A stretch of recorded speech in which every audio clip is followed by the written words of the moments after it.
Watch practice. Come after me! I'm a man! I'm 40! You play to win the game. I want winners. I want people that want to win. If you want to crown them, then crown their ass. Job's not finished. Job finished? I don't think so.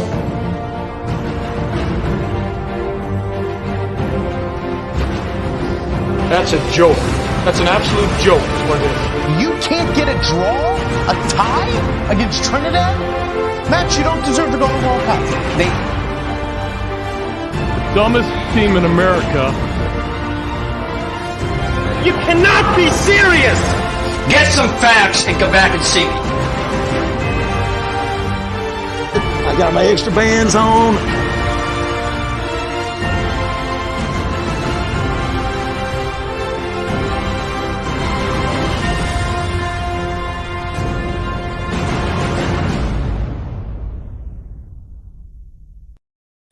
It's going to be a good night, folks. A 2 for Tuesday here on the Intergalactic Sports and Entertainment Network, getting it underway with Ison's signature sports talk show, folks. Welcome into the Sports Zone on this Tuesday evening, March 29th, 2022. Getting this program off the ground and running as usual, folks. Yours truly, Cal McClure from the home studios here in San Diego. As always, alongside for the ride tonight is John Alcorn from deep in the heart of Texas. And welcoming on one of our first new members of the Ison family of hosts, our good man, James Gonzalez from MI6 Sports, also joining us from Southern California. John, good to see you, buddy. How we doing tonight, man? Good to see you as always, my friend. I know it's been a bit here for Ison because we've been, busy with work and other things going on, man, but plenty of great products and another debut of another new program here on Intergalactic here tonight. My favorite part about the trailer, I just love seeing that old Cardinals coach just get so pissed off, and we want guys who want to win. That's just absolutely hilarious. But just happy to be here to see what kind of happens and kind of shows, and this will be good topics. That was Bears great Mike Singletary that John is referring to. And, of course, our good man, James Gonzalez, again, a loyal contributor to our friends over at MI6, now joining the Ison family here on this Tuesday to talk all things sports. Mr. Gonzalez, welcome aboard, sir, and welcome to the family. How are we doing tonight, man? Well, thank you for letting me be here tonight. That intro was something. I mean, it had almost all of my favorite sound bites all in one intro, so that was awesome. So I'm happy to be here already. Great to hear, folks. And again, folks, this is a two for Tuesday. We're doing a doubleheader of programming tonight. We have our sports coverage here, then of course at about 10:30 or 11 o'clock local time for the third season. The Marvel Dudes are back with myself and John joining you folks later on this Tuesday. But as always, folks, we invite you to join us and drop your live input here. Again, I know we've been away for about a week or two. Again, we've been just trying to work out with schedules. Again, we've been, very flexible with all the guys with Ison programming here. But again, if you're just joining us here, folks, again, we're talking all the big sports news today, headlines, and you name it. But of course, your input is valuable to the cause here. So again, hit us up in the live chat box, or again, follow us on Facebook, Twitter, Instagram, and also via our YouTube page. You can also find our podcast via the Anchor podcast app as well on this Tuesday evening. And again, we thank you folks so much for being here and supporting the Intergalactic Sports and Entertainment Network. With that, though, John and James will begin, tonight, fellas, over in baseball today. And, of course, this is the big news, though, guys, of longtime Cardinals great Albert Pujols is back in St. Louis for what he has, in fact, called his final year of his career after, again, starting out with the Cardinals way back when in the early 2000s, leaving for the Angels and, of course, going to the Dodgers before, in fact, signing back with Yadier Molina, Adam Wainwright, and the St. Louis organization.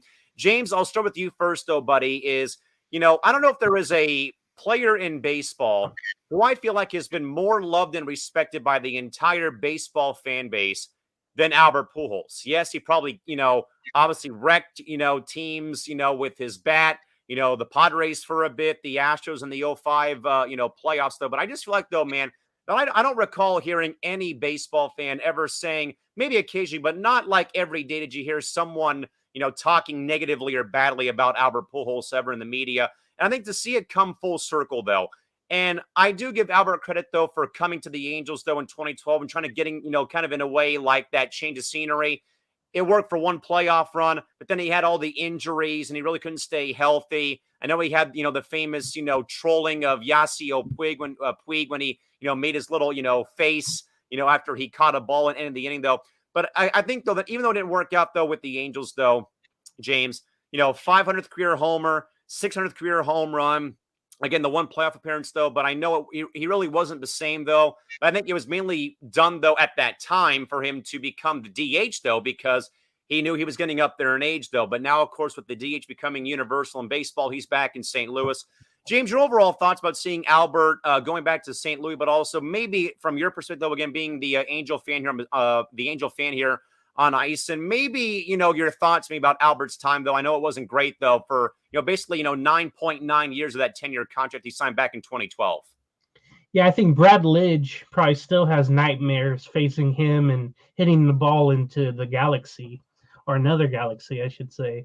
But yeah, awesome career, of course, with the Cardinals from 2001 to 2011, won 2 championship rings in 06 and 2011. Signed a big deal with the Angels. I remember that morning when it was signed, I was pretty happy. And then pretty much at the end of it, or after probably 2016, I was pretty much done with him. Like, I couldn't believe the way that he could not hit as well as he used to. But then again, age got to him. Injuries got to get him.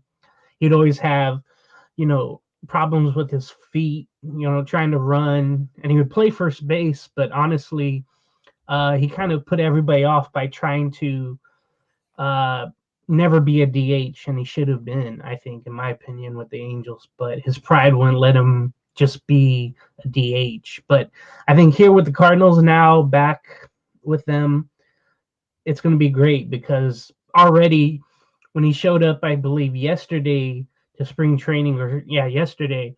How usually in spring training the players come from the outfield walls and they make that long walk to their dugout. He got a standing ovation the whole time, going from the foul line all the way to his dugout, and it was like the king is back. King Albert is back with the Cardinals, so it felt right again, and to see him with that red and gold, I think that was better than Angel Red. For sure, last year he's with the Dodgers, and looking up his stats, he hit 12 home runs and 38 RBIs. Wasn't really going to be anything big, played 85 games with the Dodgers, and mainly came off the bench. But I'm not expecting much from him. He only hit about 236 last year, but I believe he needs 24 home runs to get to 700, and there's kind of a worrisome feeling that he won't get there. But being the DH now for the Cardinals, since it's universal, he might get there. And if he doesn't, I'm wondering, even though he said this is his final year, would he come back and try to get 700 in 2023? I'm waiting for that. So I'm happy for him. I'm happy that he's not an Angel anymore, to be honest. And I'm just happy he's back home where he started all this. John, I think it's tough, though, to see an athlete, like Tom Brady, retire then come back. But again, seeing their production not quite be what it once was in regards to Albert Pujols. Again, he was a young kid in 2001, played 10 years in St. Louis, won those 2 titles in a 3-year span in 04 and 06.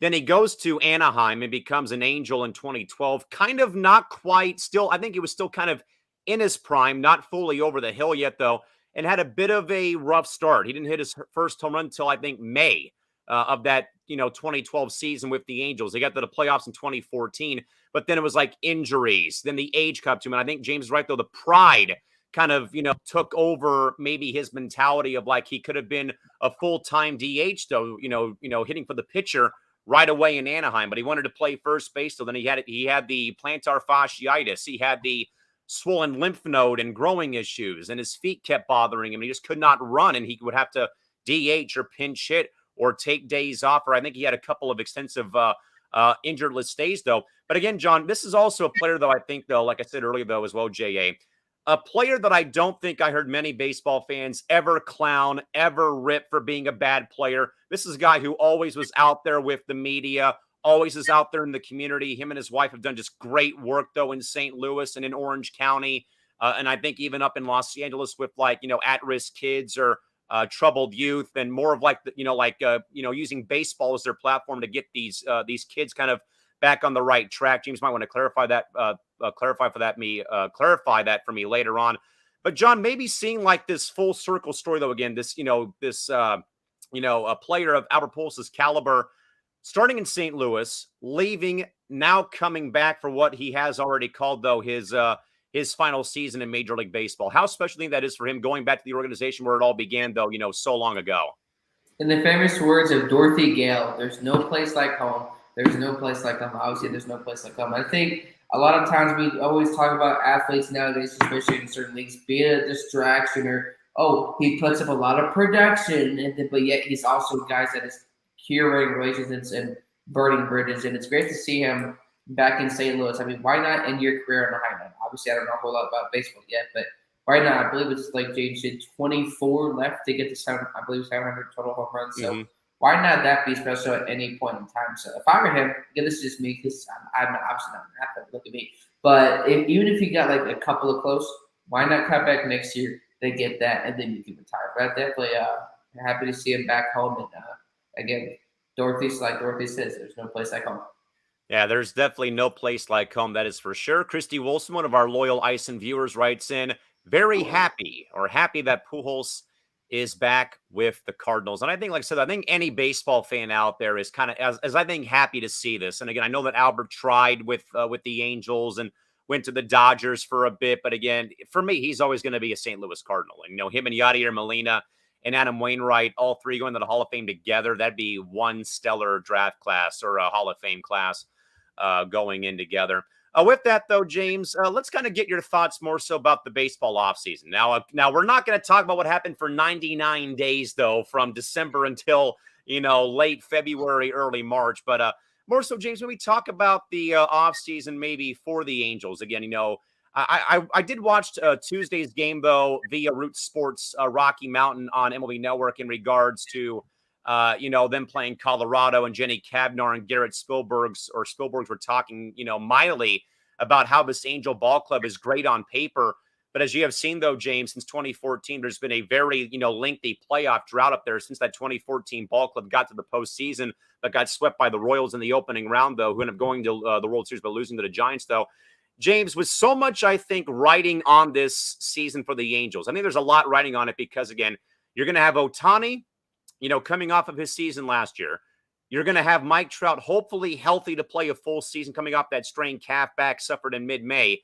The last year of Justin Upton's contract, a full year again of Jared Walsh, maybe a full year of Brandon Marsh playing the outfield, and hopefully a revamped and retooled pitching staff can finally get this 8-year drought or 9-year drought for the Angels finally flushed down the drain, my man. But so far, though, I have liked what I've seen from them in spurts so far this spring.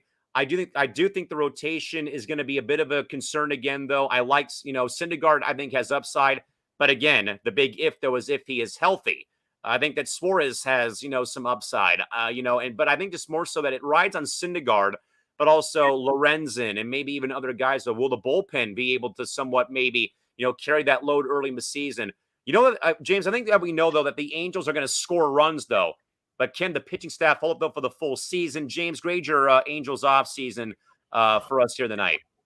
I would definitely say a B plus. I think I would have had an A or A minus if they went out and went over the tax threshold and got a shortstop. But I don't think Artie Moreno, the owner, wanted to do that. So I know a lot of people were clamoring to get Correa and Story, but there was just too much risk into that. Of all the contracts the Angels have had the last, 10 to 15 years, and all those big contracts just not working out. I think the Angels finally went the safe way, and instead they went into getting bullpen help, Rantapera, and then getting Archie Bradley late. I think that's going to help the bullpen tremendously. When you think about it right there, that could be the 7th inning 8 guys there. And then, you leave it to Raciel Iglesias, who's one of the best closers in the MLB right now. But the rotation, I think, is very questionable. Although, and you throw Aaron Loop into that bullpen as well. But Shohei, of course, you got him as a number one. Going to see him on opening day, and that's going to be something exciting. Patrick Sandoval, he's done well in spring training so far. The thing about Noah Syndergaard, I guess Thor, if you want to call him, coming back from the injuries, it seems like he hasn't pitched in nearly 2 years or 3 years when you think about it. His fastball isn't as fast as it used to be. It was, 98, 99.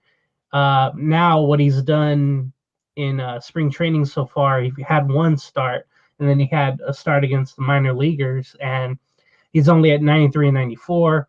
But it's early, and usually when you come back from an injury like the ones he's had, you're not going to throw as hard or throw as fast. So I'm okay with that.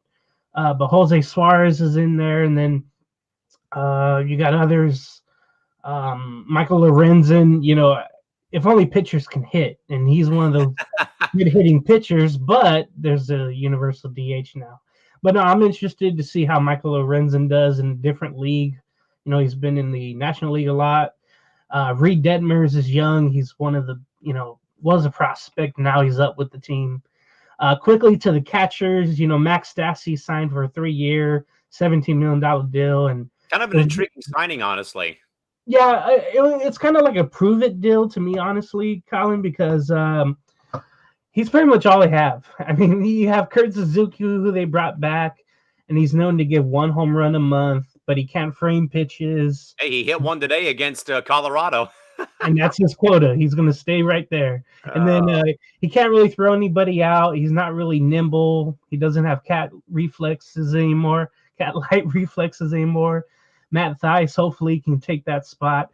And in the infield, I heard David Fletcher is going to be shortstop now. So at second base, you're going to have a plethora of people: Matt Duffy, Luis Rengifo, Jack Mayfield, Jose Rojas, Andrew Velasquez, Taylor Ward, all for that second and shortstop. So at least you have an abundance of players there that you can, fill in and out. And, if anybody needs a day off, like Fletcher or, anybody in that second base, you can put him in. I'm really hoping, about Jared Walsh. He had an all-star year last year, first of hopefully many. But Anthony Rendon, it all comes down to his health. He's been banged up the last couple of years. I want him to play at least 130 games, but we'll see. It's time for him to really step up. And then in the outfield, you got the 2 young guys, Adele and Marsh. Adele showing the power during this spring training so far. Hit one over the batter's eye and into the parking lot. It was pretty amazing to see. But Brandon Marsh, if he's consistently getting base hits and showing the speed, that would be awesome. Mike Trout, you're just hoping that he stays healthy the full season, so you get a full season of him and his numbers. We know what he brings to the table every year. You just hope that he doesn't have any injuries. And then Justin Upton, this is his final year. They're hoping probably to trade him, but there's not a lot of people that want him. So you're hoping that maybe that he can take over at first. If Jarrett Walsh needs a day off, he's been learning how to play first, has Upton. And he's been doing it on the minor league level so far. He hasn't done it during a spring training major league game. But I heard they're trying to get him to play first so they can let the kids play left field or right field, wherever that's needed. So, again, getting back to the grade, I think I'll go with a B+ with the additions of the bullpen and the starters. Of course, you could get better trade-wise if the Angels are in it. But I'm happy that the team did not overspend, go over the tax threshold for just one player. They went out and got a group of guys that can fill out a whole roster instead of just trying to add in some minor leaguers. So, I'm looking forward to the season. And again, I think I'll go B+. John, I want to go to you more so about, again, you being a, first-time baseball fan. But, this comes, though, John, on the heels of, again, that 99-day lockout that, again, cost us, opening day from starting in 2 days on Thursday, on March 31st. Again, it was all about, the money. And it came down to, so many, factors, John. And I know that we have talked about this in length though on MI6 and on other network or on other programs among, our, the Triple Crown line here, basically of programs on C2C and MI6 and here on ice. And I think though, John, as a first-time baseball fan or someone trying to get into the game though, but John, seeing a league though like baseball who has had these issues come up so many times, in their history. And it's not like, where football's had, maybe had a lockout and they had like, 10 years straight of labor peace. John, would this kind of a situation that we saw with, this offseason with baseball be a way for people like yourself who want to give the game a try though, but don't feel obligated to do so because, well, if you're gonna have this every 5 years with these lockouts, why should I even bother becoming a fan of your product? Definitely want to obviously learn more about baseball, but I think regardless, though, nothing I think would change a little bit in terms of the lockout or any of those situations because of Manfred. I mean, this guy is. I thought Roger Goodell was a joke. I thought, okay, Adam Silver here and there, he makes some good decisions, but Robert Manfred takes the what you say triple crown. So I definitely want to learn more about baseball. But the question is moving forward for people in the league or fans, people that want to understand the game, whatever it means, what's going to happen in 3 to 4 to 5 years? Because you're going to have minor leaguers come in next year and the year after, and you're going to have champions. You're going to have extra. How are you going to get extra income knowing that, hey, investors, whatever, knowing 4 or 5 years from now, are we going to have the same issue again? Because they haven't had a lockout in I can't remember how long, but I think the last lockout for baseball was in '94. So based on how it's not like magically once they got the deal done that the CBA that magically it's not going to happen again. All the issues are going to be resolved. It's a temporary solution. You're basically putting Dollar General tape right on it for now. Looks good, but then in the end, we don't know what the ramifications are going to be. But for the Padres, I'm going to give them a B minus or a C just because of Tatis being out early on. I think that's really going to hurt them. I like what some other people say. Tatis, hopefully, when he comes back, will be the face of baseball once again. I have to agree with John about like a C plus. I may go C minus, honestly, for the Padres because obviously, you really can't prep for losing your superstar shortstop for like the third time that he's had these injuries pop up, and he's been somewhat plagued by them though, guys. Not just with San Diego, but even in his time, though, in the minors with the Padres Double-A club. I think he tore a ligament in his thumb, sliding headfirst into second base. Then, of course, he's had, the wrist. He's had the shoulder. He's had, some other ailments that have, kind of haunted him, sadly. But more so is I kind of, in a way, go C minus because I think the Padres waited way too long to get moving and making moves because you already had, the Dodgers were in on Freddie Freeman. You missed out on some key starting pitchers, maybe. And I know there's kind of been an onus now here down here in San Diego, guys, to kind of, in a way, spend more money. Again, we have not seen this by the Padres in a long time with them actually spending money recently. But again, you have, that albatross. You have that piano on your back that is Eric Hosmer's contract for 4 more seasons, which I believe they tried to somewhat, trade away at the deadline last season. It kind of threw off team, I think it threw off team chemistry, threw off team morale when Hosmer was going to be dealt or could have been dealt last season. I know he's kind of come in here, kind of, chest pumped out and ruffling feathers in the San Diego media during the course of this. He was kind of comparing, this situation to, the Royals, where he originally came from when he was before he came to the Padres, back in, 2017, 2018. So you have Hosmer's contract. You have Will Myers in his final season. And I think he was very upfront and said, yeah, I know my name's in trade talks. But, usually, guys, I think that we know so that if there's a player in baseball mainly who's like in a walk year, there's usually a very big year of production because they know that they're playing for a contract maybe with their existing ball club or maybe with, somewhere else. He has that $1 million buyout. I'm going to say it right here and right now. C.J. Abrams needs to be the Padres opening day shortstop. As much as I love Ha-Sung Kim, I think he needs a bit more time to get acclimated to the American game, coming over from the KBO in Korea after last season. I want Abrams leading off and playing shortstop opening day. I think the rotation is going to be a lot better. I know that Mike Clevenger had a rough outing on Tuesday But I mean, this guy's coming off Tommy John and, Tommy John surgery and off a full year of being off after last season. I know he had a rough outing on Tuesday, with, I think, going 1 2/3 innings, though. But you know what you're going to get, though, with Machado playing third, Cronenworth playing second, Hosmer can be good here and there playing first. I do love the trade made for Jorge Alfaro. This guy has been able to rake very well and hit the ball very well recently for the Padres down in Peoria so far. So I like him and Nola being the top two guys. Plus with Caratini, I don't see Campusano making the Padres opening roster because there's no way that the Padres are going to carry 4 catchers, in my opinion, at this rate, with how things look at this stage right now. And then outfield-wise, though, I'm a little concerned, though, mainly about left field right now because it could be Jurickson Profar. They did, though, for the 5th time in franchise history, make a trade with the Dodgers, and they actually got Matt Beatty, who was DFA'd by the club last Wednesday. He's a versatile bat, a bench piece maybe, a pinch hitter, pinch runner. I do like his game and what he brings to the table. Of course, you have Will Myers out in right field, though. The other, I think, though, gaping hole right now, and I think James would agree, though, and so would John, is the closer spot because Mark Melancon is now in Arizona. There's plenty of in-house options, but again, do you trust Pagan after his second half of the season? You can't have Pomeranz because he's out for, he's on a 60-day IL right now. So still, though, there's some holes to fill, but I think a lot of Padre fans agree with me. C.J. Abrams, starting shortstop, opening day in Arizona coming up on April 7th to at least fill that void for Fernando Tatis Jr. I don't quite know about Mackenzie Gore. I think he might fit in, though.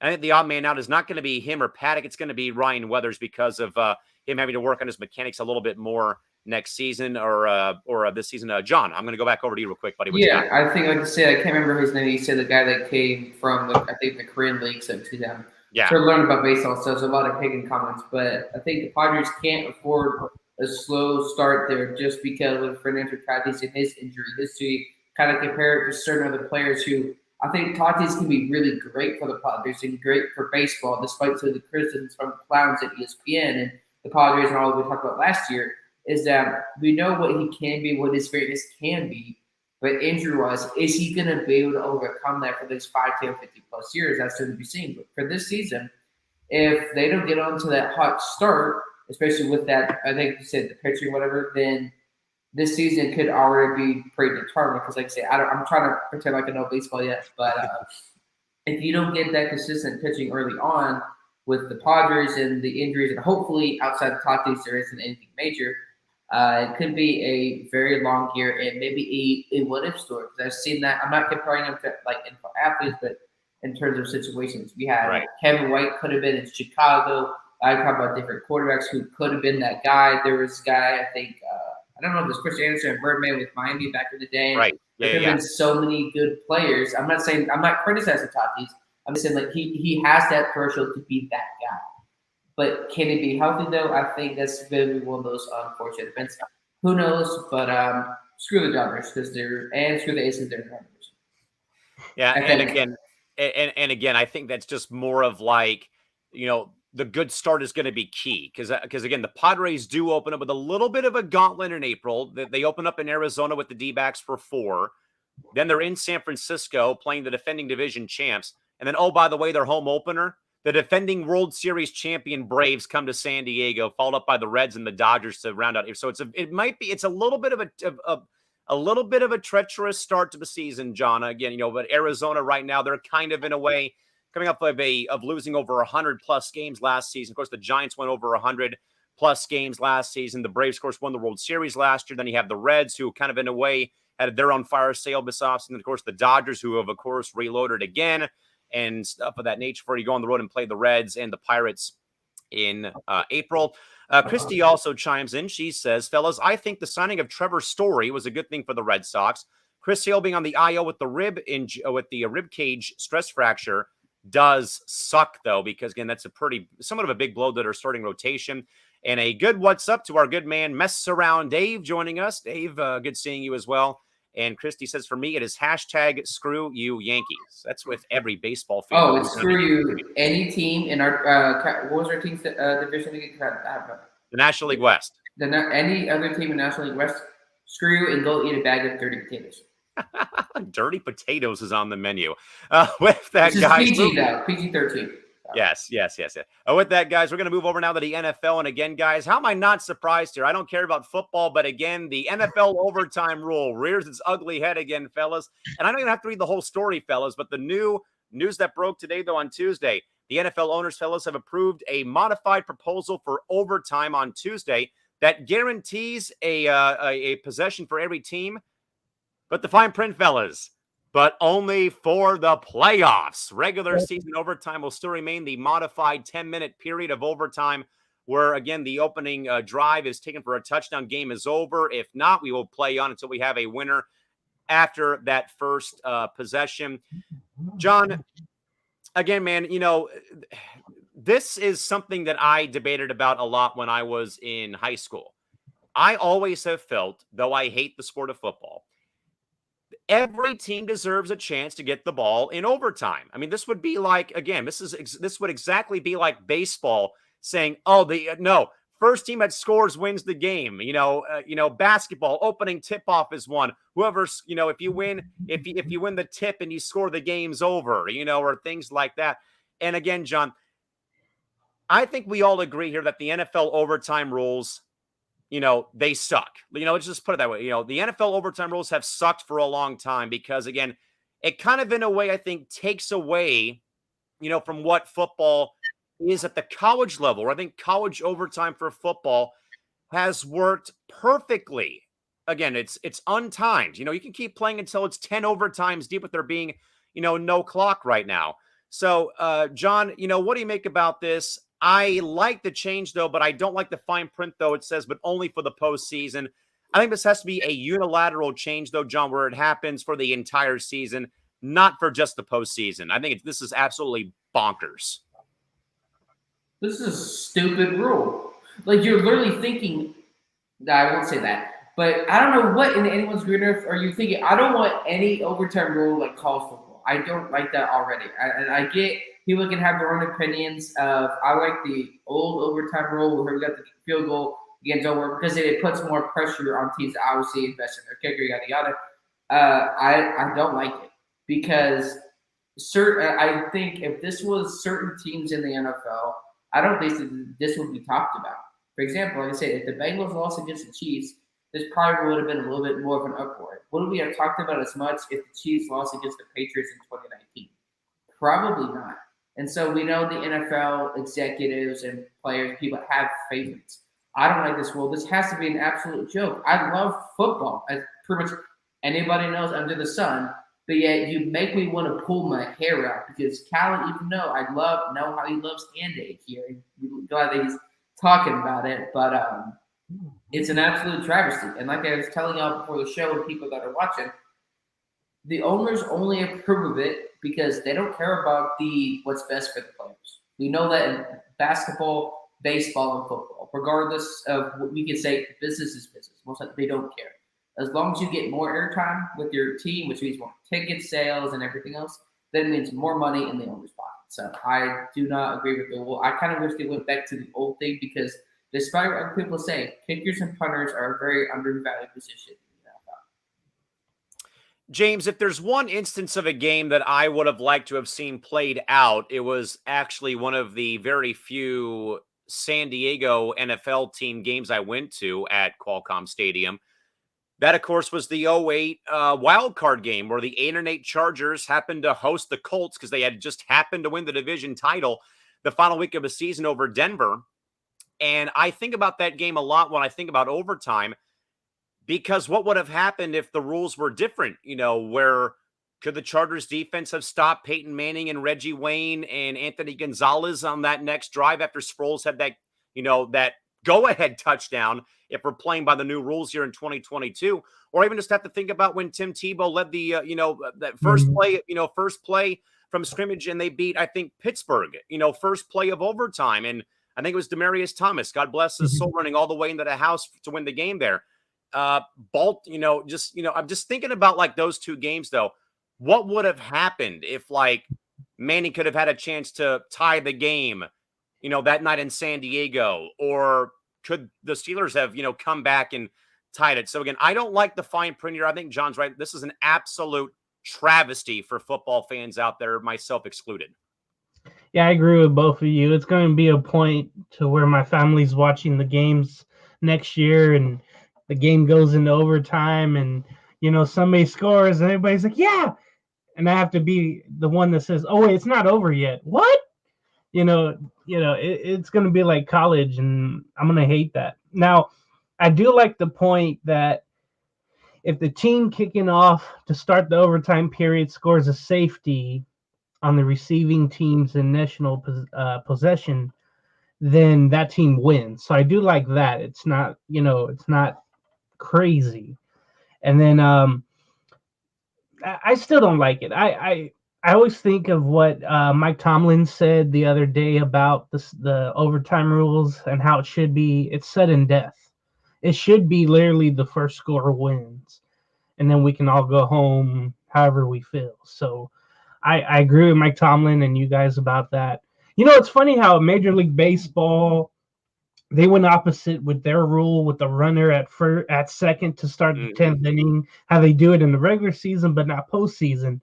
But in the NFL, the regular season, which has playoff implications, doesn't have these new overtime rules.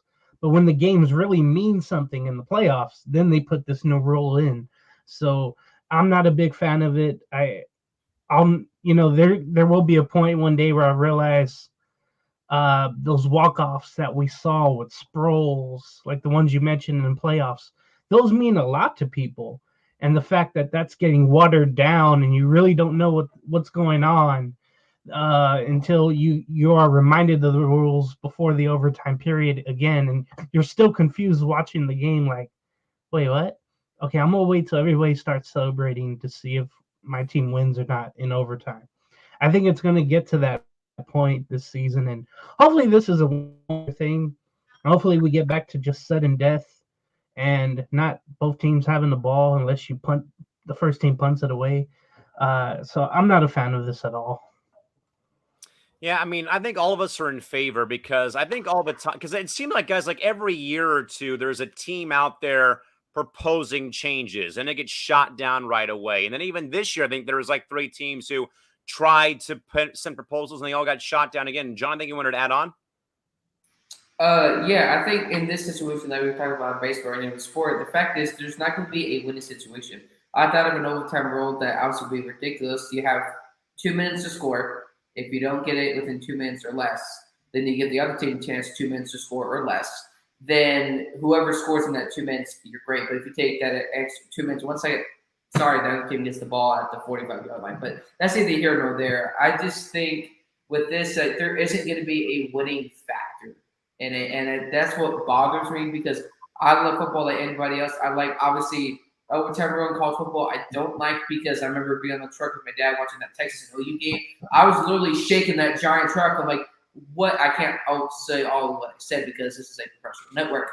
But my dad was like, are you okay? I'm like, no, I'm really not because they went into 5 overtimes. I just think, I'm not saying they have to do that rule. I just, to my opinion, find that the rule more interesting because it puts more emphasis on just trying to do the no-huddle offense and truly in every timeout be utilizing your timeouts more in the game or in the postseason. I think they should do that in the regular season and the postseason. Each team gets 2-minute drills, and what emphasizes the protection of your quarterback more because now, let's say, hey, we got the Bengals and Chiefs game.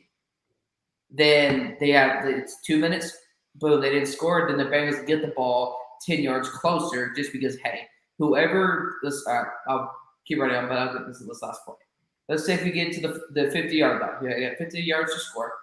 Let's say it's the Bengals and the Chiefs, just thinking of a team, and they don't score. Then the Bengals get at the 45. The Bengals don't score in that 2 minutes. Then the Chiefs get at the 40, and then you just keep going closer and closer, and it just adds a lot more ramifications. I don't know. I just don't agree with the current overtime rules, and there isn't, frankly, going to be a win-win situation. I kind of like that idea, but I kind of like it more of like 2 minutes to score, but you have to start from your own 25 like it's a touchback. Exactly. And if you don't like that a little bit more. Yeah, because if they don't score in 2 minutes, then guess what? The other team gets the ball at 30, and you keep going closer to it. And say you get to the 1, everybody's beyond exhausted. Don't pull a Marshawn Lynch. Oh, wait, they didn't run the football. Then you have a chance to win the second. Plenty of thoughts, guys, about this. Christy Wilson first writes in the NFL overtime rule, a.k.a. hashtag screw you, Roger Goodell.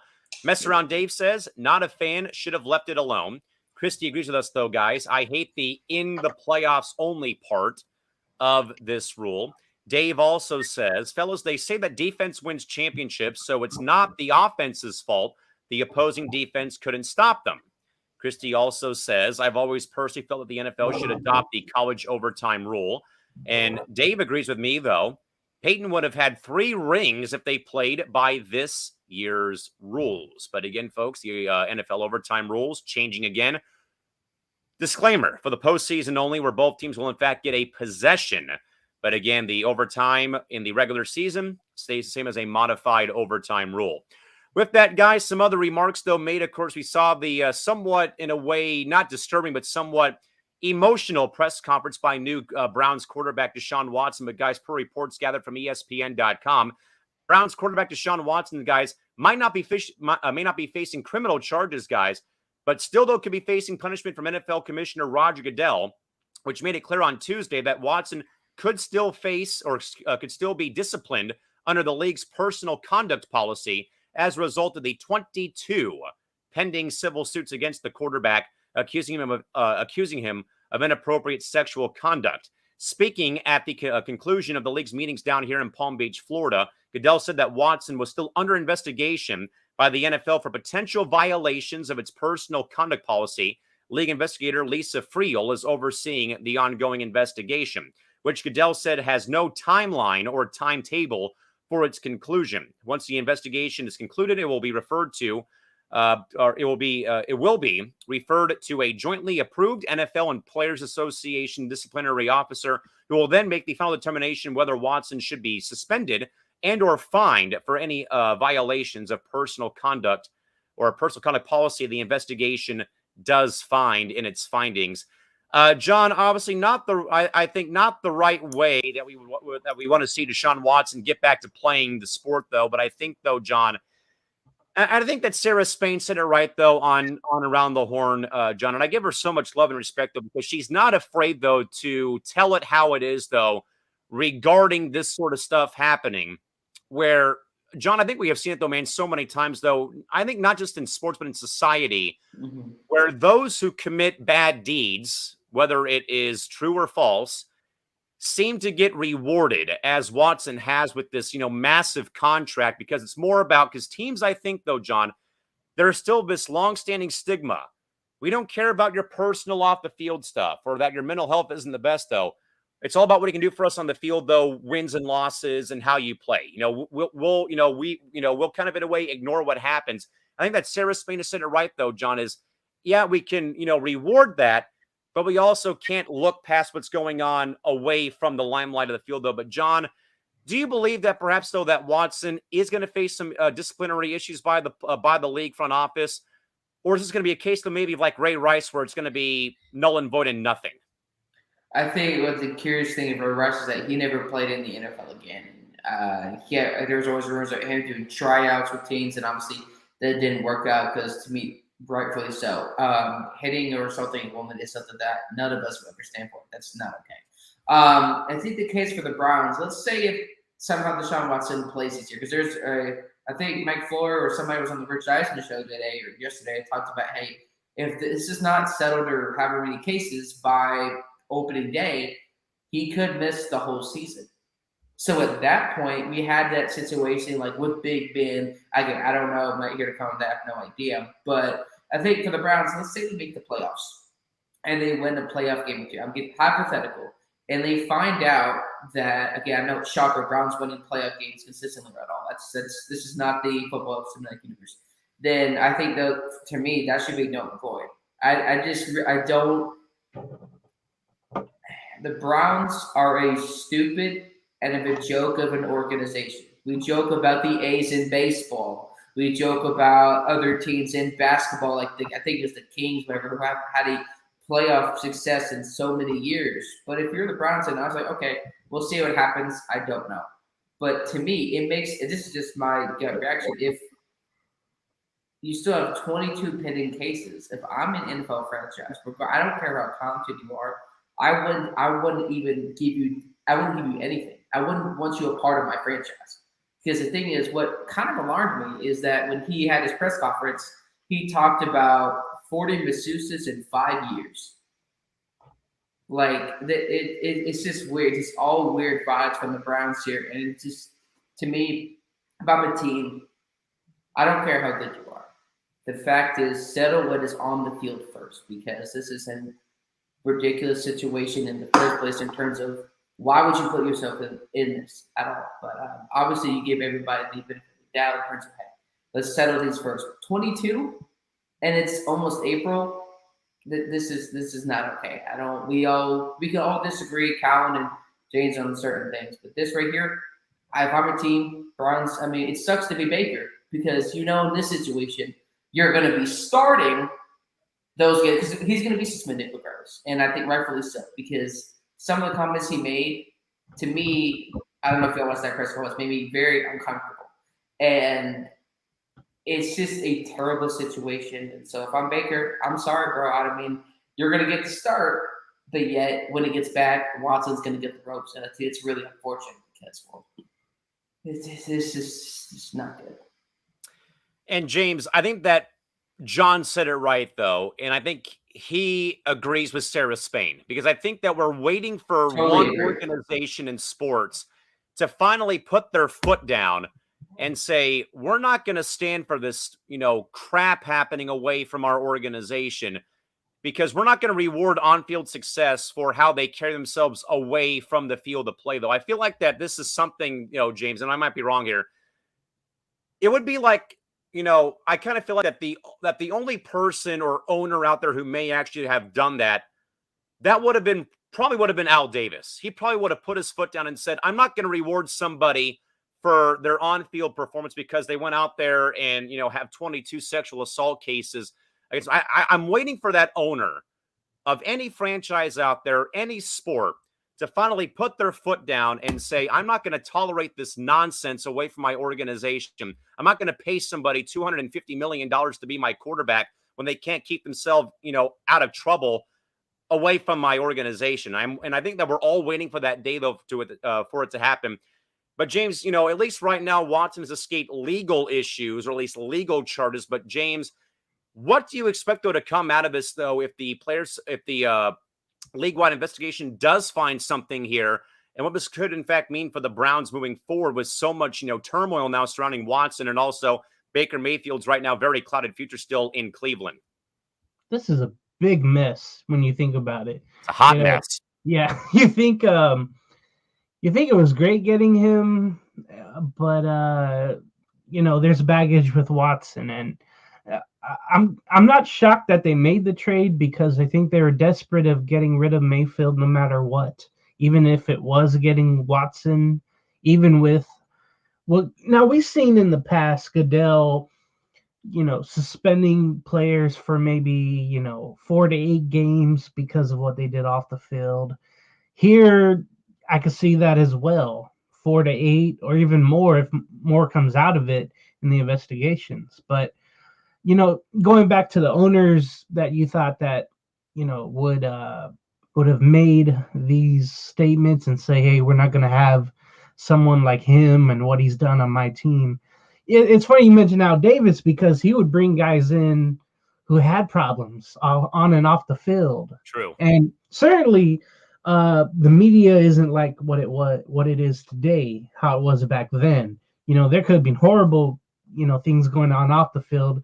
Those kind of brushed off, things are different. Now everything's reported. Now, there's justice for what you do, off the field to some, especially to, women. That's going to be all over the place now. It wasn't back then.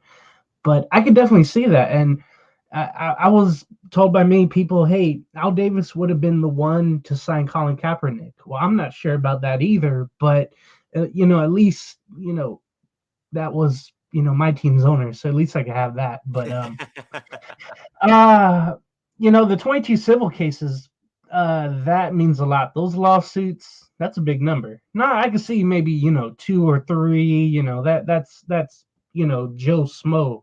But this is Deshaun Watson. This is someone that just got a big contract. It's all guaranteed right there. And I think a lot of that money is going to go toward those civil lawsuits. So, I'm waiting for all that to happen. But going back to what could affect him on the field, I could see a 4 or 8 game suspension. And if there's more, he can be out the whole season.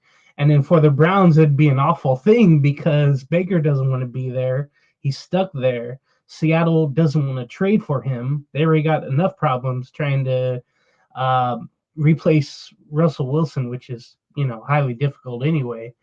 So the Browns are in shambles.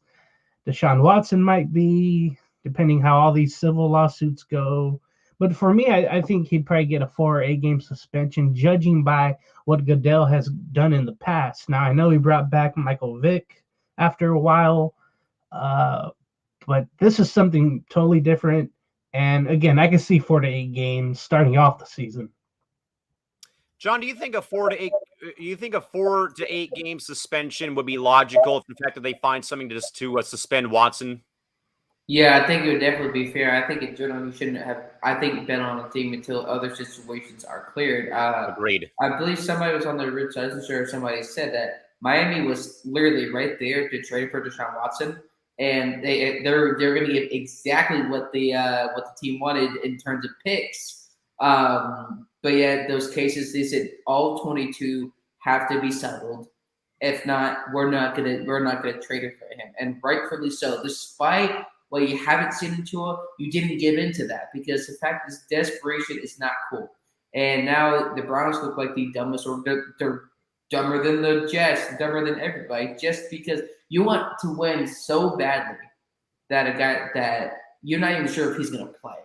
And that, to me, hats off to the Dolphins for standing up for that, because they were actually about to trade for him, Calvin, because there was rumors all the time. Dolphins are interested in Watson. Yes. Those rumors were very true, and hats off to, despite what they did with other situations in Miami, I commend them for standing up and not actually giving into that.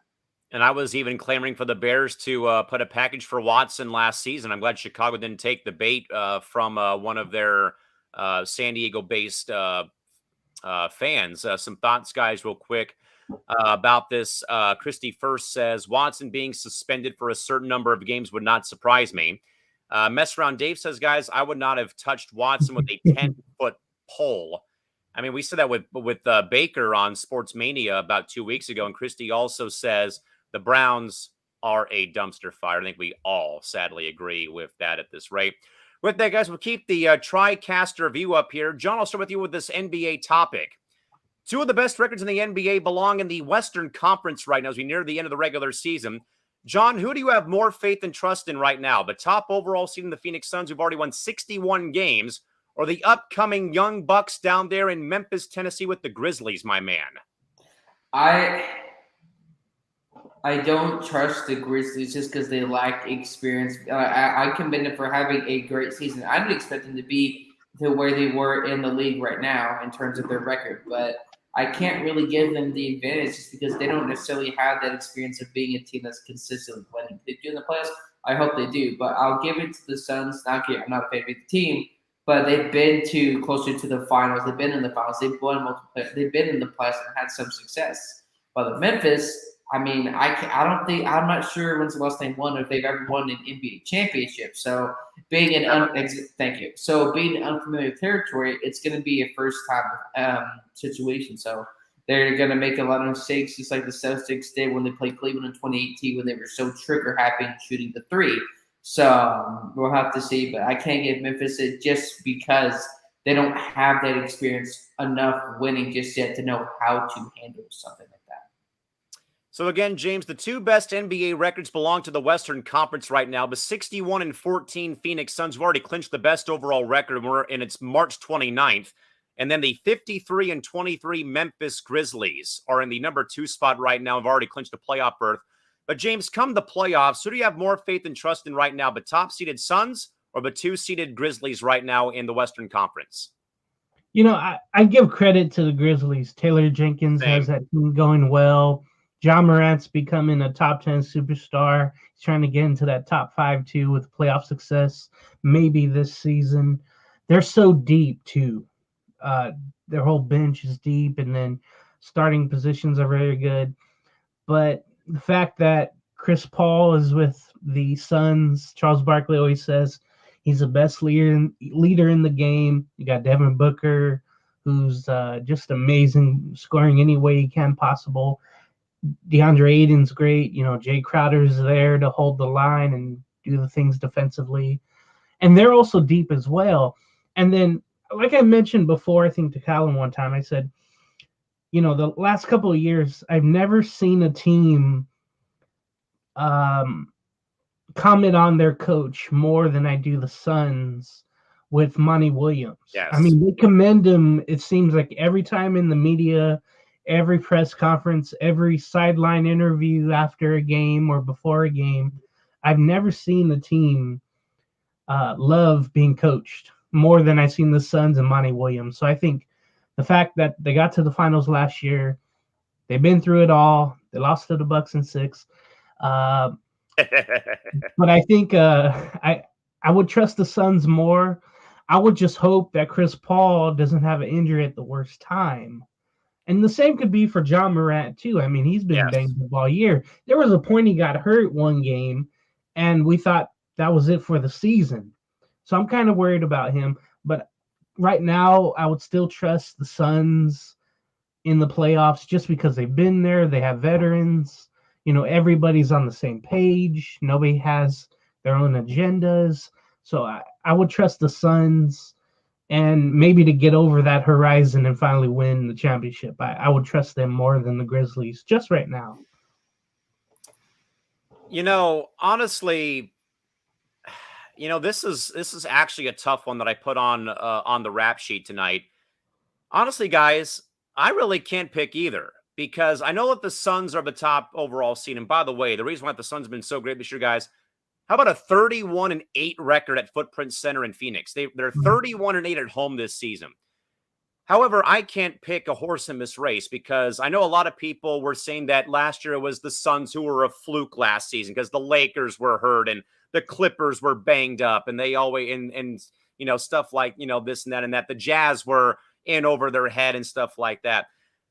As much as I would love to say the Suns, fellas, there's going to come that time though where, to James's point, Sally, that Chris Paul may tweak a hamstring or break another bone in his hand and he's out. But again, they've been able to somewhat weather that ship though. But can you really trust a team though, guys, who's now 0-3 now all time in the NBA Finals to get back there and win? And I don't know if you really can right now. Memphis, in my mind, could be compared to what people are calling the Suns. Maybe people can call the Grizzlies a bit of a fluke, because everyone's been banged up in the Western Conference and teams have fallen off by the wayside, like Golden State and the Lakers, who are now out of the play-in tournament right now if they're lost to Dallas on Tuesday. But if I really had to choose one, though, I'm going to be the man on the island and go with Memphis, because I think that, reason being, fellas, there's always that curse about having the best overall record in the league. Look at the NHL, for example, guys, with normally the President's Trophy winner, the team with the best overall record, usually loses in round 1 or doesn't win the Stanley Cup because of all the winning in the regular season. Teams finally figure you out. Teams know your strengths and weaknesses, and they're able to capitalize and jump on your mistakes. And that's what I think more so happens in the NHL. But even though, guys, in the NBA, I don't know if you really can trust a team. Now, yes, I love Book. I love Chris Paul. I love that core down there. But there may come that time, though, guys. Maybe it's with Golden State. Maybe it's a play-in team who maybe gives them a run for their money. It could be Memphis. It could be the Jazz. It could be Golden State if they finally get healthy. But right now, I'm going to go with Memphis, because I just can't trust the team right now who has done, all the winning right now in the regular season. But like the old anecdote was with my man Giannis in Milwaukee. Oh, wait, prove it to me in the postseason. Go and do that first.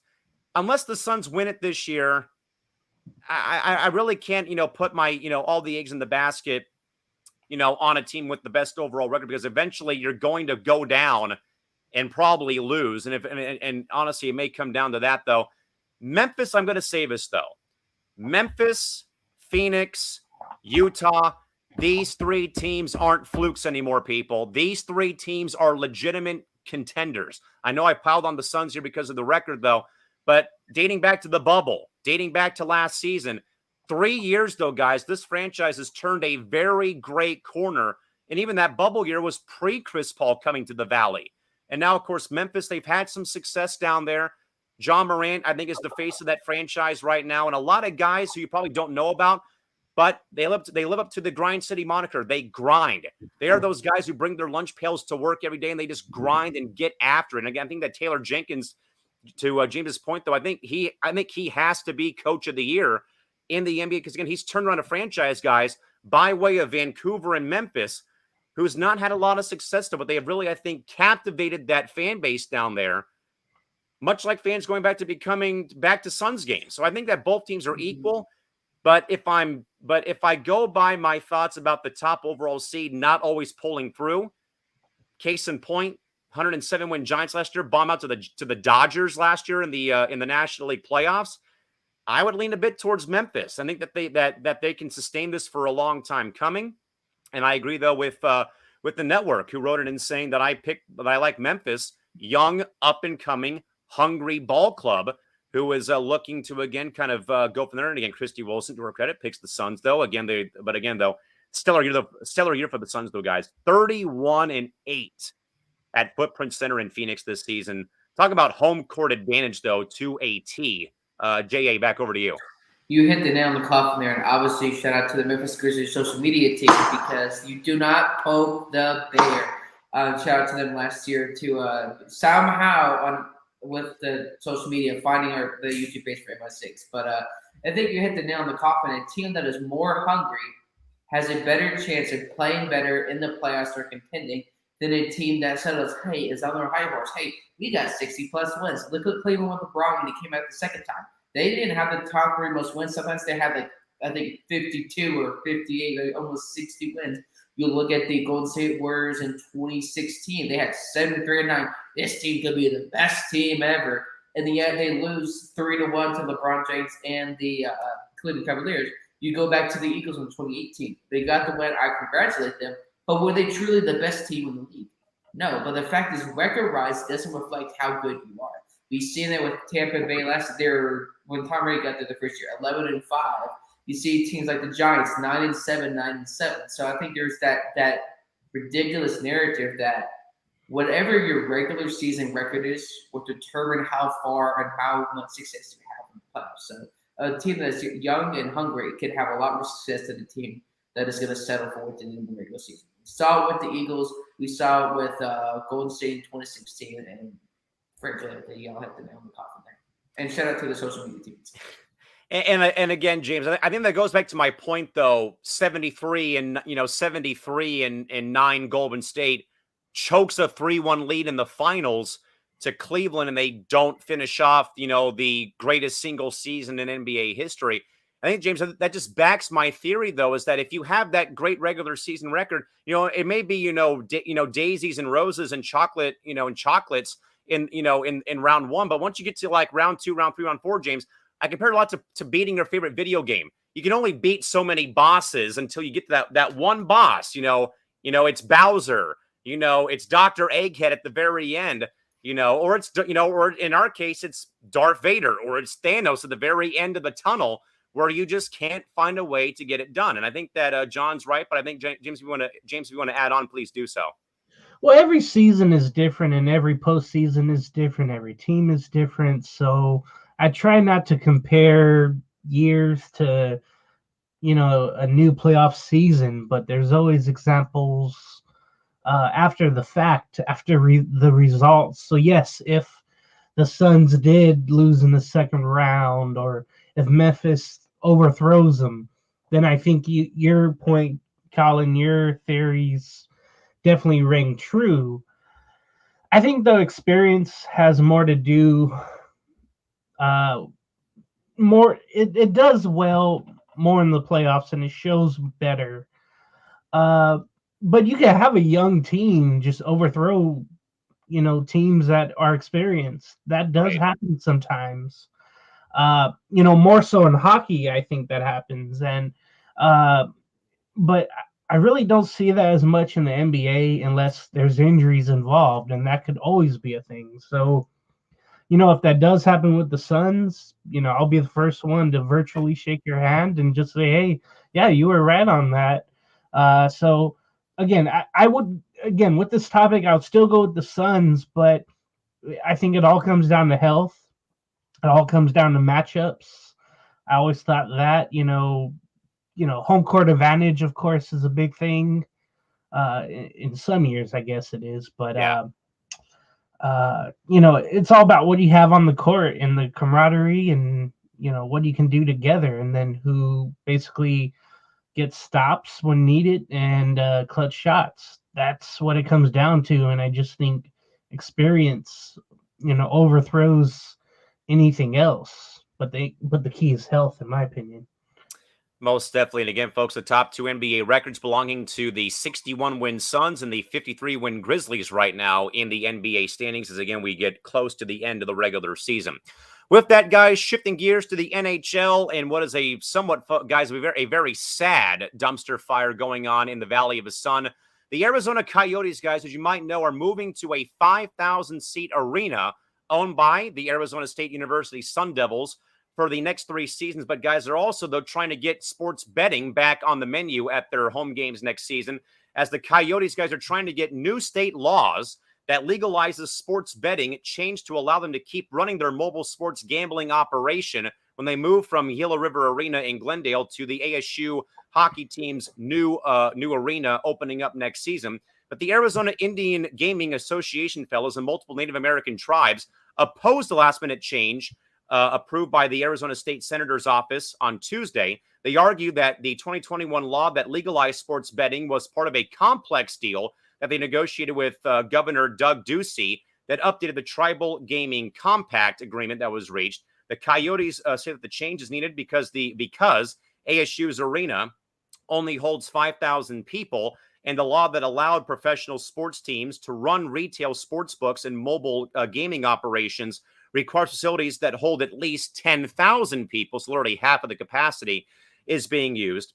And the Coyotes also plan right now to use the existing venue in Tempe, the 5,000-seat venue, for at least the next 3 years, while the team is developing a new $1.7 billion property, including restaurants, shops, and apartments, and a new arena on 40 acres of space in Tempe, Arizona. James, the Coyotes, man, have had a very bad hand dealt to them. Basically, man, since they came to Arizona back in 1996. And the backstory here, of course, for you folks who don't know, though, they played their first, 6 to 8 years at the Suns Arena, then America West Arena, and it was not built for hockey. So they literally had to jam this hockey rink into a basketball-only arena, and they had to do a lot of different measures to make it work. They had to bring in like your local high school football fields, portable bleachers in at ice level. They had a balcony, hanging over play on the second level over the glass. They had to tarp off seats because of obstructed view seating or adding those seats in. The scoreboard was off center from center ice. They had to put in new video boards because fans did not have great sight lines to watch Coyote games at the Purple Palace. Then they go to this new, and I went to this place, guys, a very nice arena in Glendale, right by State Farm Stadium where the Cardinals play. And just sadly, guys, no one has really paid attention. And sadly, nobody has cared about this organization, despite their lone conference final run back in 2012 when they were the Phoenix Coyotes playing there. And that attendance has dropped off. There's been so many relocation, discussions about Kansas City or Houston or Quebec or Seattle before the Kraken came around. And James, I'll start with you, man, because I'm sure you probably have seen this thing unfold, though, man. And I've seen this, though, again, as being, obviously working in hockey, being a huge hockey fan. I'm telling you, man, it sucks, seeing one of your own, not having the best going on again, lack of fan support, road games usually taken over by visiting fans, notably the Kings and, the Golden Knights and, the Blackhawks and the Maple Leafs and the Bruins. And, it's just been a very, sad time seeing, this franchise who's had 25 plus years of just nothing, not just on the ice, though, James, but, ownership changes, bankruptcy issues, fan base withdrawals, and then, the threats of them leaving and stuff like that. And now, James, they're moving into a 5,000 seat arena owned and operated by Arizona State University. And now they may not even be able to have their gaming deals in place with either Gila River, Wild Horse Pass, Talking Stick, Casino Arizona, or any of the native casinos, though, because that the law in place down in Arizona says you have to have 10,000 plus seats, though. So, this can be done at a Suns game or a Mercury game or a Rattlers game or a D-backs game or a Cardinals game. But now the Coyotes are kind of outside looking in here. So, James, it's sadly, man, just one bad hand dealt to a franchise who's had nothing but bad hands, man, sadly dealt their way in the, over the past several years, and for that matter, decades too. I think that was pretty much a bad first sign when they tried to make America West Arena a hockey arena with all those obstacles. I've never heard of some of them before, but I think I've seen the part where there's bleachers near the glass, and I thought, that's not, National League hockey. And moving it now into a college, I say gym at 5,000, that's not National League hockey to me. I know they've been trying to make it work there, but you said it perfectly. 25 years of nothing. I thought they should have a patch on their sweater that says 25 years of nothing. I mean, okay, time out. They did have their 25th anniversary season during the COVID pandemic season of the 56 games, so they at least did have a celebration of some type. I even think they retired Shane Doan's number 2, I want to say, as well, if memory serves me correct. Yeah. And I saw this quote from the Coyotes' Andrew Diss. He's part of the organization, and he testified for the proposal. And he mentioned when you ask 10 different attorneys the same question and you get 10 different answers, that's not going to give them a sense of comfort that they're going to maintain the online gaming license. It just comes down to, again, you got to have 10,000 or people, 10,000 people or more. That's what it comes down to. And the law looks like it's not going to go their way. As you mentioned, there's a lot of things that didn't go their way. At this point, this isn't the 1960s, 70s, 80s anymore, where you saw NBA teams play playoff games at universities. This isn't, you got to keep up with everyone. And this is the reason why NFL teams leave. I would really like I would just really like to see the Coyotes probably just move to Quebec. I don't know if Kansas City would be able to get around or get involved with a hockey team. I know you mentioned somewhere else too, but I'm kind of Houston. Yeah. And you definitely can't go to Atlanta as well. They had the Thrashers, they had the Flames, I think, before that. That's just not a hockey town, honestly, and I think that's easy to notice when you look around town and the people there. I think they gravitate toward, well, they don't even like their pro teams either. They're all about college football. So I don't know if Houston would ever work there too. I think John would have a bigger sense since he's around Houston if hockey could work there. I'm interested to see his take on that. But quickly, I think that that franchise, that they should move to Coyotes. They should move to Quebec. John, I work and I'm also a fan of the Anaheim Ducks, and they had one of the greatest logos of all time when they literally used the D2 Mighty Ducks logo in 1993 when the Disney company bought the franchise and started a team. If there's one piece of sports memorabilia or two pieces of memorabilia that I have in my collection that I absolutely love, one of them being this hat. This is one of my favorite NHL logos of all time. Was when the Coyotes first came in 1996 and had the Kachina look to go along with the Native American, theme of the the Native American, outreach, and I love this hat so much because, again, it's a piece of this franchise. And I remember going with one of my colleagues to the game. It was a preseason game. I said, I'm going to be getting something because, what I usually do is I either go and get a hat from a Major League Baseball game or I get a hockey puck from a first-time venue. And I made sure I got this logo because this was the logo that I grew up with when they were, starting out when they first came to Phoenix back in the 90s. And it's a so well-known logo. But at the same time, though, John, like I said, though, this is a franchise, sadly, man, who's been, dealt bad hand after bad hand after bad hand, though. And I think that and I give them credit, though, John and James, for trying to still make this sport work.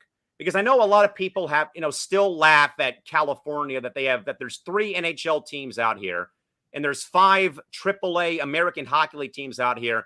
I know some people out there still think, why in the world is there hockey in California? There's no snow. Move them out of here. But at the same time, 3 Stanley Cups have been won out here, and 5 top-tier minor league affiliates are now in this state. And this is a market. And I have said for a long time, fellas, part of my purpose of being involved with hockey is to help grow the game here in Southern California. And I give so much love and respect to both the Ducks and the Kings. I know that they're rivals on the ice, though, but they have done a phenomenal job either since 1967 or 1993 to grow this game in this, paradise of a state that is California. I even would give, and I see about the Sharks, though, up in the Bay Area. I think with the influx of California kids being drafted and playing either roller as I do or, inline or playing ice and seeing them succeed, though, and even like Austin Matthews, Arizona-born kid playing with the Toronto Maple Leafs. Every time he comes back to Arizona, it's a packed house because everyone knows Austin Matthews down there in Arizona. And I would just hate to see, a franchise, guys, and again, as someone who saw their team leave, in the NFL at least, but like they're trying to make it work, though, but it just has not worked out. And John, I think we have another bad hand dealt here with this somewhat of a wrench thrown into the plans, though, about this, this gambling aspect, though, with, this venue being 5,000 seats. But also, I think, though, John and James, you might remember this, though. I talked about this a little bit, though, I think on John's show a while back, though. I remember very well, guys, when San Diego State's basketball arena went from being Cox Arena, named for the cable company here in Southern California, to Viejas Arena, named for the Viejas Band of Kumeyaay Indians and the Native American tribe here. I remember writing in ninth grade that gambling of any type should not be condoned or advertised on a college campus because I hear it all the time. Don't bet on it. Those 4 words have been in my brain since I became a, D2 and D1 announcer 7 years ago. We're told you can be in pools, but you are legally not allowed to wager on March Madness or on the college football playoff. You have to do it for like a candy bar or a soda, but it cannot be for financial gain or loss because you work in NCAA athletics. And I still feel this way, though, John. I know that the Coyotes are going into the Sun Devils, into Sparky's house, but if Sparky's house's rules say, gambling can't be done, don't bet on it, then Howler's rules can't apply, though, because again, it's kind of like that double-edged sword, though, John, because it is a NHL entity, but it's also going into the, a college arena. And if you ask me, though, it should not be Viejas Arena still here in San Diego. It should be either Cox or a different corporation because, again, I still don't think, though, that you should be allowed to have, gambling of any type advertised on a college campus. I know what happens, though, with, bookies and with, sorority parties and that stuff. But, John, I feel very strongly about this, though. John, your thoughts more so about this, though, with the Coyotes being told thanks, but no thanks about perhaps their gambling licensing going away because of the new venue they're going to be playing in for at least the next 3 years down there in the desert? Honestly, I don't see an issue with sports gambling. You already have the name, image, and likeness that came into college football this past year and a half. And so at some point, it's like you say, it's kind of like a double-edged sword. You see the advertising for DraftKings and FanDuel do great work, but yet you can't do it in certain states because they can't gamble, yada yada. So it's very confusing. There's no cut and dry or black or white answer. But there's a participation trophy paper that says, "Congratulations, you tried. We're proud of you." That's the Coyotes, and that's exactly what the situation is. I mean, I didn't know anything about it until you and James said seriously, because I've seen the transformations of beginning of the court to what is for a concert or sports. And Yeah. that to me is the biggest travesty in sports in my lifetime. Like, you can have your own opinion, James. I do like the idea of having a hockey team here in Houston, because Houston sports fans, regardless of the team are good or not, they're very passionate about their sports. Believe me, I've seen some people who I don't want to be at a game with, but they're very passionate about sports. So love it. It's just, I don't know. It sucks, but at the same time, you can't have a situation where it's like mom says yes, you can go, or dad says yes, you can go spend the night at your friend's house. Mom says no, you can't because he's a bad influence. So I think there's no win-win situation there. But if you're, then you gotta compromise. I think a little bit, because clearly what you're doing is not working. And anybody that has a problem with small market teams, you need to look at that in the mirror, because we've had this issue last year with the Padres. And who cares if it's a small market team? If they're winning, they're winning. And to me, that shouldn't matter. But, like you said, Cal, certain people have their bias towards certain markets in sports. I would agree, though, about Houston, fellas. Because let's not forget, though, guys, the Houston Aeros were a very popular franchise. Let's not forget Gordie Howe and his kids played for the Houston Aeros at one point in time back in the 90s or 80s. So I would not be against it. And I think Tillman Fertitta, the owner of the Rockets, has said, I would not mind having a NHL team in Houston. I do recall, guys, hearing a story, by the way, before we move on to our last topic, is the reason why that Seattle did not get a franchise until the Sonics left, in 2008, was because the Sonics owner did not want to share wintertime dates with an NHL team. They wanted the building exclusively just for Sonics basketball. Now that they've been gone, guess what comes in? Hockey comes into Seattle finally at long last. Some thoughts, guys, real quick about this. Christy first says maybe the Coyotes should move out of Arizona. And she says Quebec would be the best place for the Coyotes to go to. Bring back the Nordiques. Let's go. And also John writes in to say, hashtag hockey to Houston. And also, real quick, my man Tyler Works says, how about we move the Coyotes back, or move them to Hartford and bring back the Whalers? Let's do it, baby. And bring back Brass Bonanza, baby. Let's do this thing. Oh, I love it, Tyler. Absolutely love it, man. And yes, John, this was the Hartford Whalers' goal song and fight song before they left for Carolina.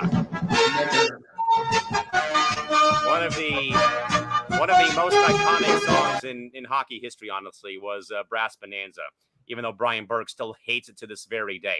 Guys, we'll wrap things up here with some soccer talk, believe it or not, on Sunday.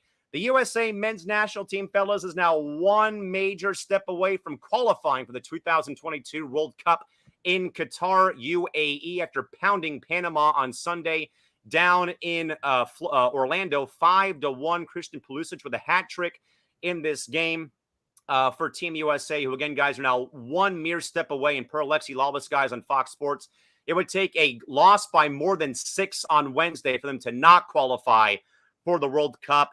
And James, with all the stuff that we have seen this program go through, and I know, of course, that that we all love the women's team here, man. But I know that a lot of American soccer fans, though, they live and die with the men's team as much as they care for the women's side.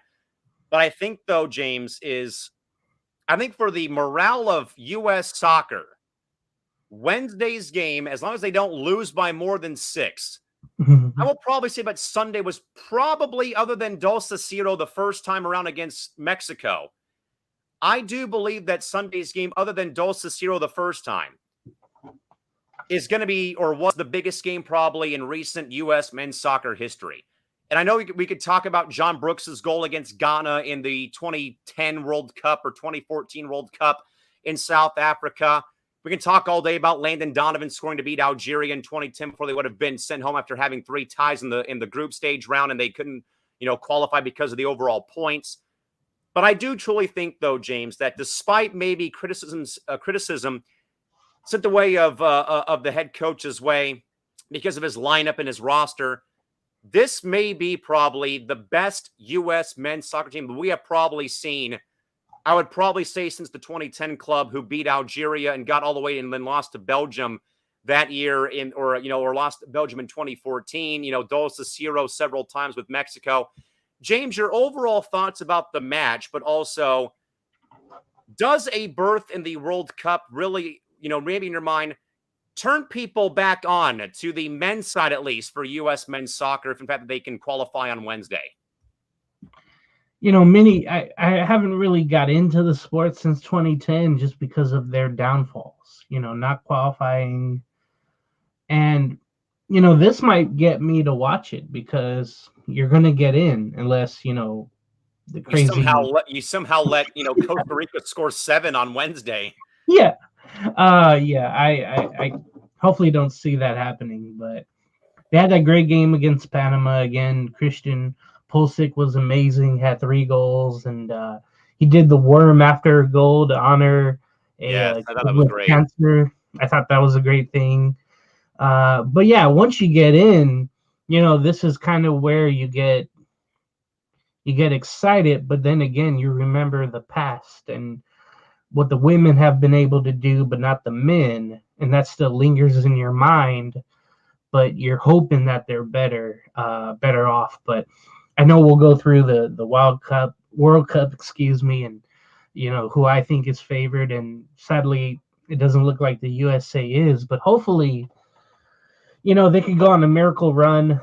But that's going to be very, very tough because it's not our sport, according to many, and I'm just hoping USA can finally get over that hump and really make an imprint on this year's World Cup in Qatar. Obviously Qatar has some of the worst weather and the worst facilities, as we know. Thankfully, it's being played in the winter because of the weather in Qatar.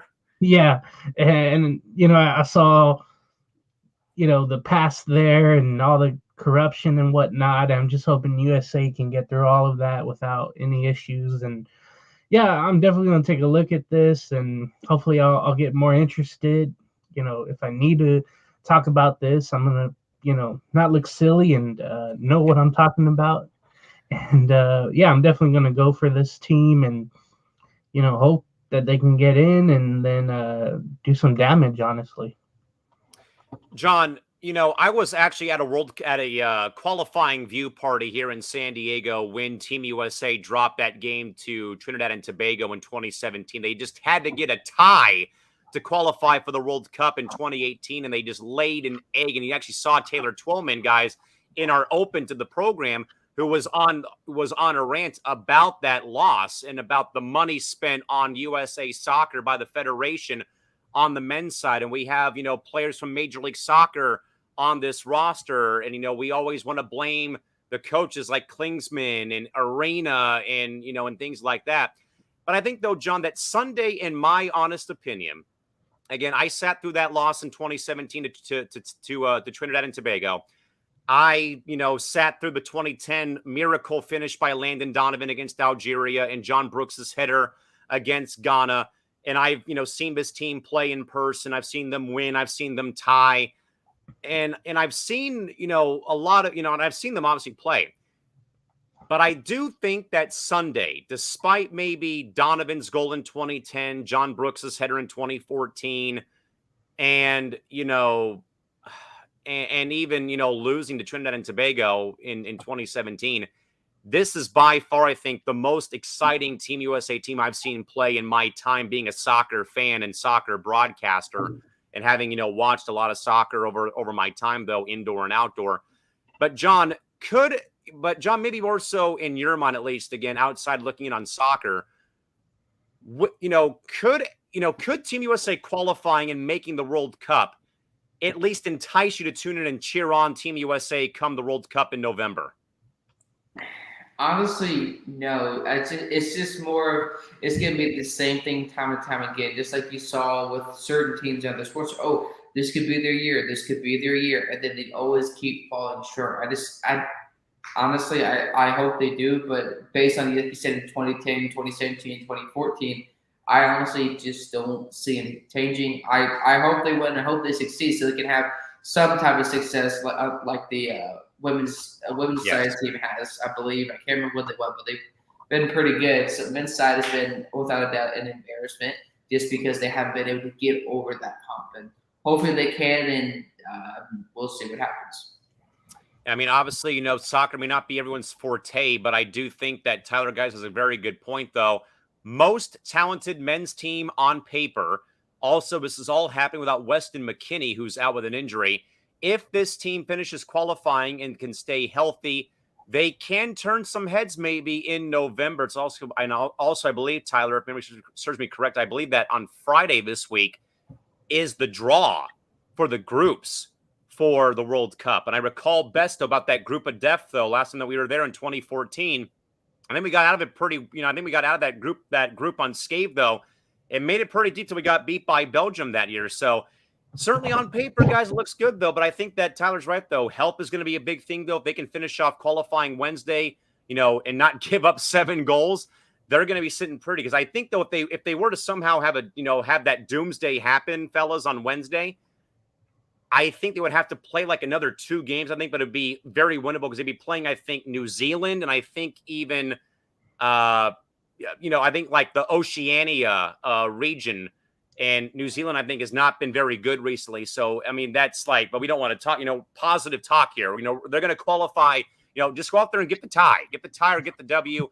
And if you're going to lose, don't lose by 7, because if you lose by more than 6, we're in deep, deep trouble. With that, though, fellas, we'll wrap up for the night on our first episode of Sports Mania, or Sports Zone, I should say. Sports Zone here, and we'll go into our tonight's final thought. We are against the clock, though, folks. Coming up in roughly half an hour's time, we're going to flip things over to entertainment talk with the Marvel Dudes back for Season 3 with myself and John at 11 o'clock local time. Mr. Gonzalez, welcome to the family, though, my good man. Good to see you as always. And final thoughts, Mr. Gonzalez, are what for tonight's program here on Sports Zone, not Mania, Sports Zone here on this Tuesday. I got to remember that, yeah. Just thank you for having me on. I was looking at the World Cup quickly and what could be Messi and Ronaldo's last World Cup. And I think that's a big factor coming in, and that will make me watch some of that. I have to, if those two are going to be in their last games. I always wondered how Pele, how people clamored to watch his last World Cup. I'm kind of intrigued to watch that. Anyway, yeah, thank you for having me on. I'd love to come back. And absolutely, James. It's been great. And thank you guys for having me on. James, you're welcome back anytime, my man. Again, this is, C2C, MI6, all into one.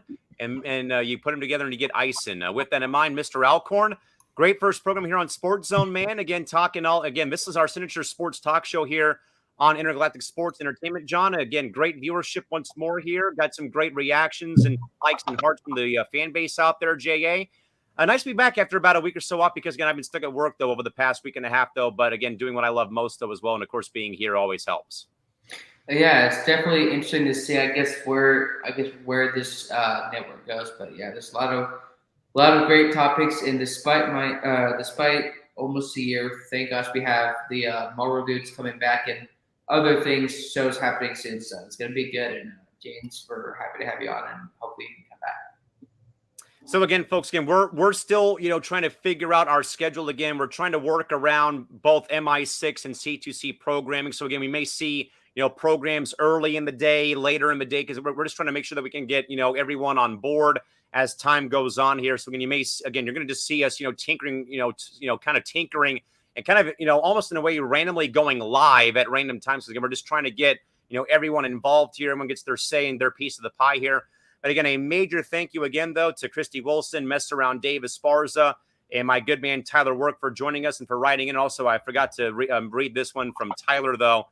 He says, Callan, you have no idea how happy I am that you had the Whalers song ready to go when he brought up about the Whalers coming back, as the Coyotes should go back there and become the Hartford Whalers again.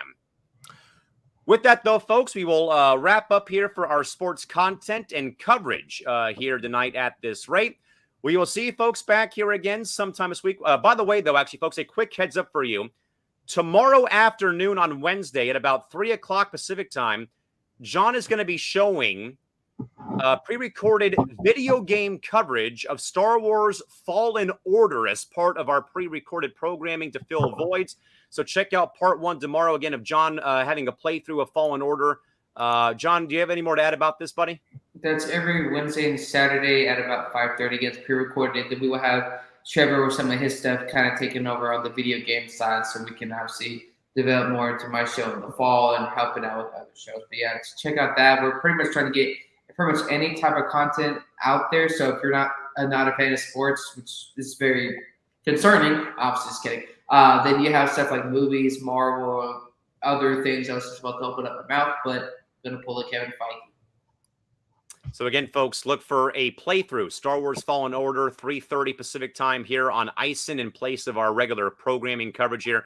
Again, folks, just as a reminder here again, but as soon as, but roughly, folks, as of, in April and May, and after May 21st, I'm going to be pretty much free. So we're going to be getting in a pretty good rhythm and flow of programs, and look for basically at least 2 programs a day, though, starting around that time. Again, we're doing 2 for Tuesday here, again, with Marvel content. But again, folks, we're just trying our best to move the puzzle pieces around here again. So if you kind of see us going in like a lull, though, we don't have a lot, we don't have content.